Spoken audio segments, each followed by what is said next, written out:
Протеин. Протеин. Диабет. Става или не става? Става или не става? Малко протеинче. Лате с протеин. Пиеш ли ти такива работи? От време на време. Така, ще пробваме лате, да направим лате с протеин. Протеина е с бисквитки и крем. Така че видим как ще се получи. Всичко, което имате нужда е естествено мляко, лате чаша, Каница. Протеин. протеин. Това е стандартната доза. Това, което ще направим е, ще стимнем млякото с протеина в него, така че да е топло и в кафето Ще смешаме. смешаме. Ще смесим. Ще смесим. Но аз го казвам като футболист, ще смешаме. Да.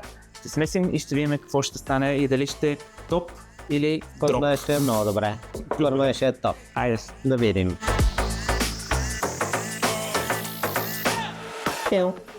Ей, стига, бе.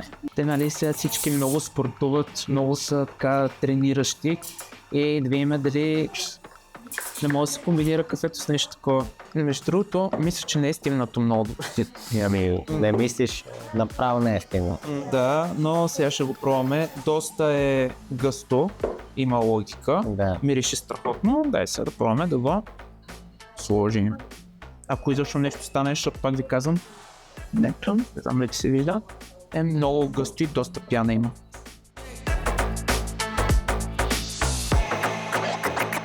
Болбин, болбин, болбин.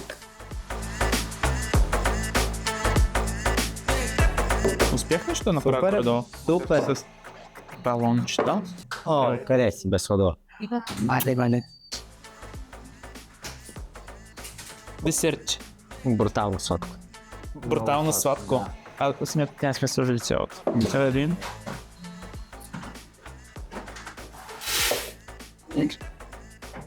Да, не при физиономи пред камерата могат. Диабет.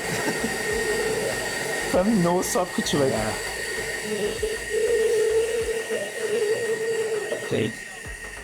Кой има в това, бе, човек? Няма захар, ама има сигурно супер много подсладители. Човек направо е. Супер сладко.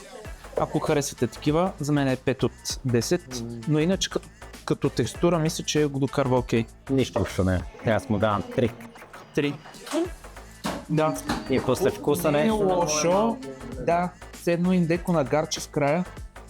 Абе, Ако обичате сладко да ви е кафенцето или О, да. или латето, вероятно ще ви хареса, ще комбинирате две в едно протеинче и кафе. Тук кафе не се усеща, мога да ви гарантирам, все едно съм си направил тъпо протеин.